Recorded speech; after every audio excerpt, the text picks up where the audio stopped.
करके दे सके। उसका जो फर्श था वो पूरा टूटा हुआ था। हमने उसके ऊपर एक गलीचा बिछा रखा था कि आने जाने वाले को पता नहीं चले कि फर्श टूटा हुआ है। कैसे जैसे एडजस्ट कर रहे थे, समय धीरे धीरे निकल रहा था, लेकिन मेरे अंदर वो चीजें बार बार चुभन हो रही थी। और जब जब आपकी कोई चीज चुभती है तो आपका ड्रीम स्टार्ट होता है। और मुझे ये चीजें घर कर गई थी कि अब क्या होगा, कि क्या हम ऐसे ही, मैं कई बार रोया हूं, कई बार मैंने मम्मी को ये कहा कि हम क्या गरीबी रहेंगे क्या। मैं शादी में नहीं जाता था, सोचता था कि वहां भी खर्चे होंगे, किसी के ना बर्थडे पार्टी में जा रहे।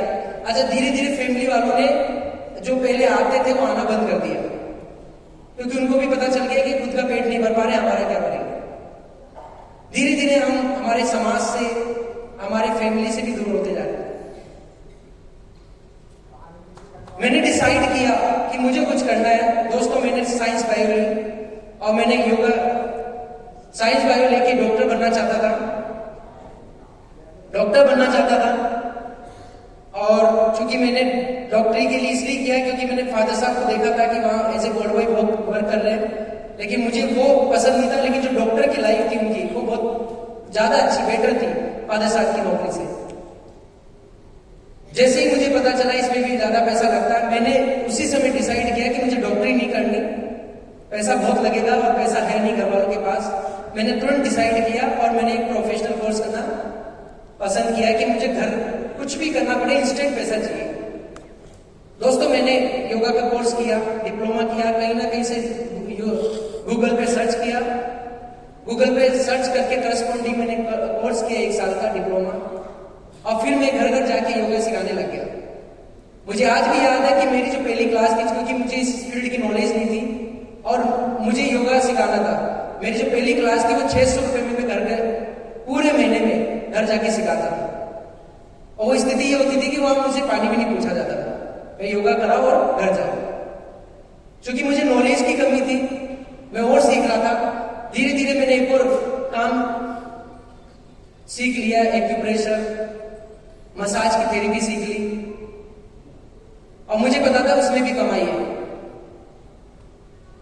और घर में जो पैसे के हालात थे उसको देखते हुए मैंने डिसाइड किया कि अब मुझे एक्यूप्रेशर करना है। मैं 20-20 रुपए में जाके हर व्यक्ति के घर पे जाके एक्यूप्रेशर करता था, किसी के कंधे में, किसी के घुटने में, कमर के ऊपर, जो भी मुझे बुलाता मैं वहां पहुंच जाता फोन करता। उस समय मेरे पास साइकिल ही हुआ करती थी। धीरे धीरे क्योंकि मसाज थेरेपी मैंने सीख ली थी और मैं घर घर जाके मसाज भी सिखाने लग गया लोगों के जाके। संडे के दिन तो मैं फुल टाइम बिजी रहता, सुबह निकलता 6 बजे और शाम को 4-5 बजे घर आता। लेकिन मैंने घर पे आज तक का रिकॉर्ड है कि मैंने आज तक घर वालों को ही नहीं बताया कि मैंने मसाज की है लोगों के घर में, क्योंकि पैसे की बहुत जरूरत थी। क्योंकि इस पेशे को जब मसाज करने जाते हैं घर पे किसी के, तो बड़ा हीन भावना से देखते, और शाम तक आते आते हाथों की हालत ये हो जाती थी कि मैं बता नहीं सकता। एक दिन में 8-8, 10-10 मसाज किए मैंने, फुल बॉडी मसाज 50 रुपए। और मुझे ये लगता था कि यार कहीं से भी आए बस पैसा आना चाहिए। और चैलेंज यही खत्म नहीं हुए, चैलेंज बढ़ते जा रहे थे, क्योंकि मेरी इतनी सी इनकम से वो पूरा हो नहीं सकता था। और धीरे धीरे घर में इतने चैलेंज आए कि हमारे दूसरे टाइम के खाने के लिए भी बहुत स्ट्रगल आने लग गया। मम्मी ने दीदी और को बुलाना बंद कर दिया, क्योंकि उसमें भी खर्चा होता है। चीजों को धीरे धीरे कटौती करने लगे, कॉम्प्रोमाइज और बढ़ गए और चैलेंज आने लग गए। मैंने डिसाइड किया एक नौकरी करने का, क्या फिक्स तो इनकम आएगी, किसी दिन होता है किसी दिन नहीं आता। मैंने 1500 रुपए में नौकरी स्टार्ट कर दी योग साथ आश्रम में। वहां मेरी इनकम बढ़कर 3500 रुपए लास्ट हो गई। रूटीन ये हुआ करता था, सुबह 5 बजे निकलता, 5 से 6 में योगा ट्रेनिंग देता था, चाहे वो गर्मी हो सर्दी हो, मेरा रूटीन फिक्स होता था। वो 1 घंटे की एक्सरसाइज करवा के फिर मैं वापस जॉब पे जाता। जॉब जाने के बाद फिर मैं वापस फ्री होता, क्योंकि जैसे कि सर ने कहा मेरी मदर की एज ज्यादा थी, तो मैं उनको डिस्टर्ब नहीं करता था कि अगर वो जल्दी उठ गई, नींद पूरी नहीं हुई तो कहीं और बीमार हो जाएगी। तो मैं रात का ही खाना टिफिन में लेके जाता था, जब वो सोते रहते थे तब मैं निकल जाता था। उनको पता भी नहीं होता था कि मैं निकल गया। मैं धीरे से गेट खोलता और चुपचाप अपनी योगा की ट्रेनिंग में निकल जाता। क्योंकि रात का जो खाना होता है ना, जब दोपहर में खाते हैं तो वो जो रोटी होती है वो टूट जाती है, 4 टुकड़े हो जाते हैं उसके। और कई बार ये होता था कि वो जो सब्जी है वो पता भी नहीं होती थी मुझे कि वो खराब है या सही है, लेकिन जब भूख लगी होती है ना तो वो भी अच्छी लगती है, मैं वो भी खा लेता। फिर वापस वही रूटीन, रोज का ये रूटीन हो गया था। जीवन में लग नहीं रहा था कि होगा क्या, बस करे जा रहा था। मेहनती बहुत है, सुबह से निकलता था शाम को आना है, फिक्स कर लिया था। ना किसी के घर में शादी में जाना, कोई बर्थडे में जाना, कुछ भी नहीं सोचता था। सिर्फ ये लगता था पैसा पैसा पैसा, बस पैसा आ जाए। ये कैसे, जैसे ये पैसा जो इस पैसे को जीतना है। और जब हम ये सोचते हैं ना तो हमारे पास ऑप्शन आते हैं। जब मेरी नौकरी कर रहा था उसी दौरान भगवान के रूप में मेरे सामने एक शख्स आए। हर व्यक्ति की जिंदगी में यहाँ जो बैठे हुए हैं वो आए, बस वो पहचानते नहीं। मैंने पहचाना, वो आए, मेरी मित्रता हुई उनसे। मैं जोरदार ताली चाहूंगा नरेंद्र सर के लिए, एक बार जोरदार ताली।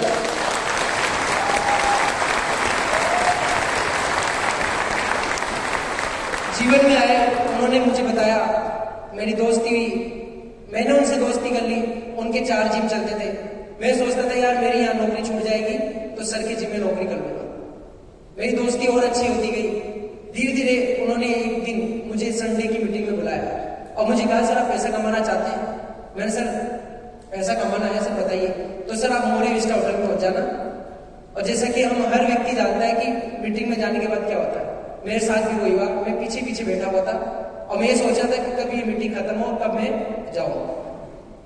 दूसरे दिन फिर सर का फोन आया, फिर उन्होंने मुझे बुलाया, फिर सर से मिलवा दिया, आलोक सर से, कपिल सर से मिलवा दिया। फिर उन्होंने मुझे वापस समझाया। मुझे ये समझ में आया कि इसमें सामान लेना है। मैंने 2-3 हजार रुपए का सामान लिया और सोचा कि अब फ्री हो जाता है। मैंने इस बिजनेस को करना ही नहीं चाहा, क्योंकि मैं ये सोचा कि यार जो मैं कर रहा हूं ना वो बढ़िया है। लेकिन चैलेंज यही खत्म नहीं हुए दोस्तों। धीरे धीरे हमारे घर के अंदर और चैलेंज बढ़ने लगे और फादर साहब धीरे धीरे बीमार होने लगे टेंशन की वजह से। फादर साहब रिटायर हो चुके थे और अब जो इनकी इनकम थी, जो पे आउट था, वो भी आधा हो गया। और एक समय ये आया कि फादर साहब को एडमिट भी होना पड़ा था हमारे, क्योंकि गवर्नमेंट से बहुत सारी सुविधा मिलती है तो उसकी वजह से उनको जल्दी से क्योर किया गया। लेकिन जब पैसा नहीं होता ना तो किसी को इलाज कराना भी बड़ा मुश्किल हो जाता है। ये चीजें चलती रही। सर आए, सर ने मुझे मोदी केयर बताया। मोदी केयर हमें सबको बताया जाता है। मुझे नहीं पता कि हम क्या सोच के मोदी केयर ज्वाइन करते हैं। मुझे सिर्फ एक ही चीज समझ में आई थी कि जिंदगी बदलेगी तो यहीं से बदलेगी, नहीं तो तेरे पास अखिलेश कोई रास्ता नहीं। मैंने तुरंत सर से बोला कि सर कैसे भी हो मुझे ये करना है।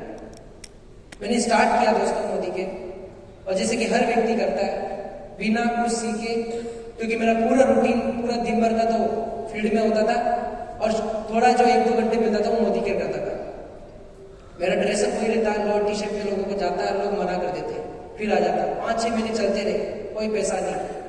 मोदी केयर से ही पैसा गया। धीरे धीरे मेरा इंटरेस्ट खत्म होने लग गया मोदी केयर से कि पैसा तो आता नहीं।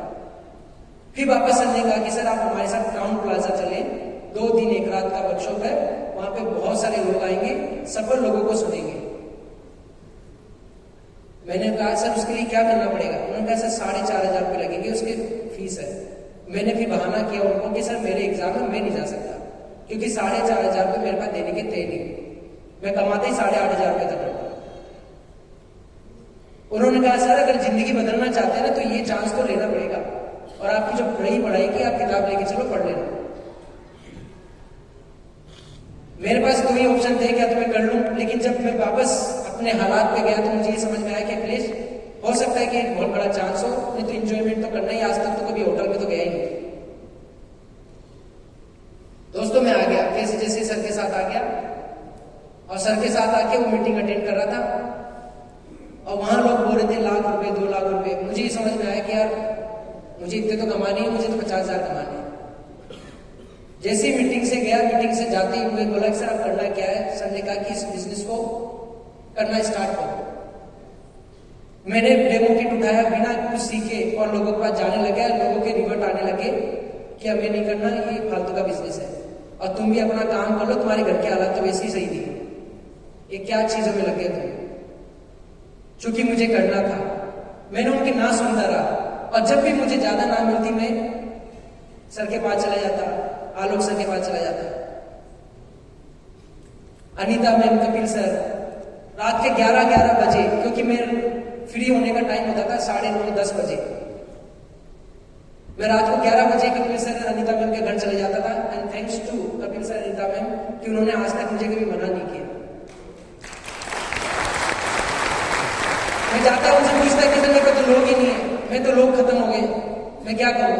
बोलते कि आप जिधर जहां जाते हो ना, क्योंकि मुझे इस बिजनेस में बिल्कुल ही नॉलेज नहीं थी और अभी भी मैं सीख रहा हूं।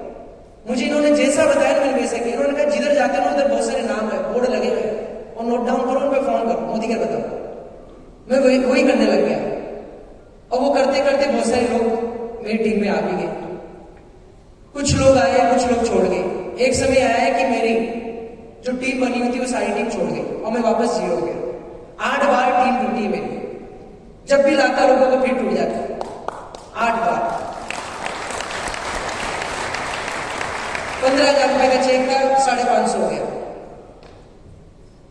फिर वापस सोचता, शक हो जाता कि हो क्यों नहीं रहा है।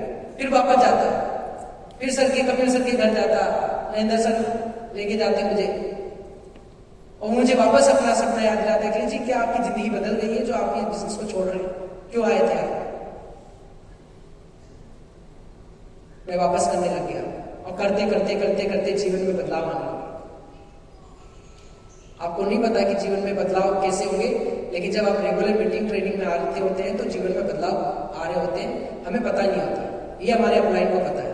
उन्होंने एक ही चीज कही, आप सिर्फ मीटिंग में आना बंद मत करना, बाकी सब होता रहेगा। मैंने आना बंद नहीं किया, कोई भी मीटिंग, ट्रेनिंग, सेमिनार, वर्कशॉप मैंने छोड़ी ही नहीं। दोस्तों, उसका रिजल्ट धीरे धीरे धीरे धीरे मिलने लग गया। एक फोन आया मेरे पास, अब कुछ लोग 2-3 लोगों की टीम बनने लगी।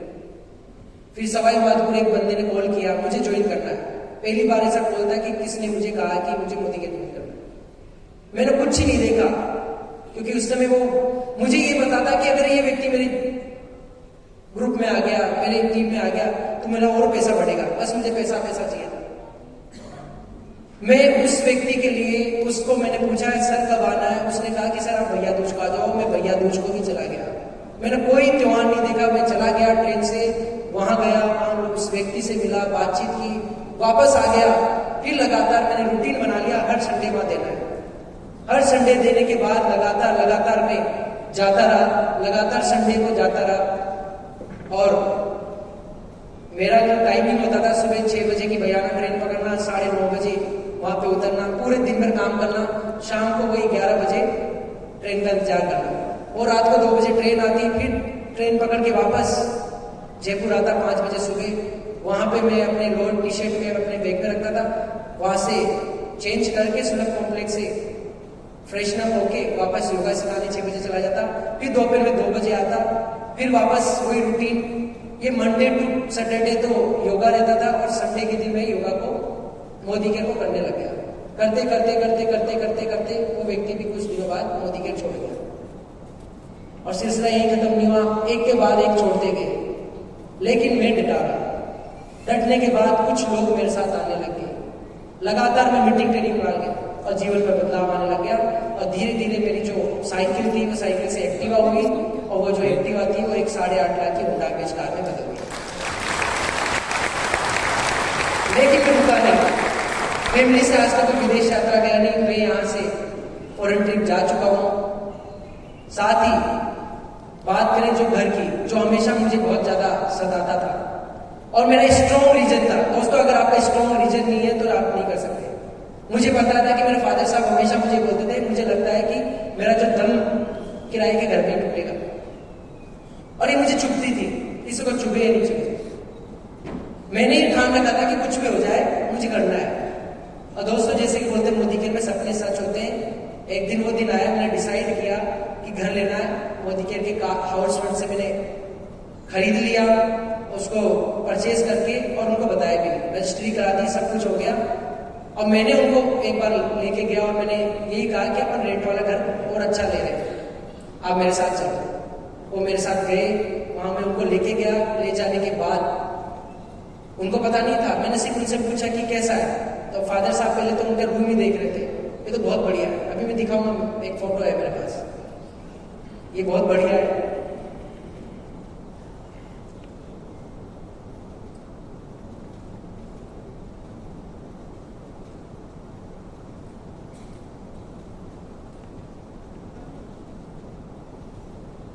दोस्तों ये वो घर है और ये मेरी गाड़ी है।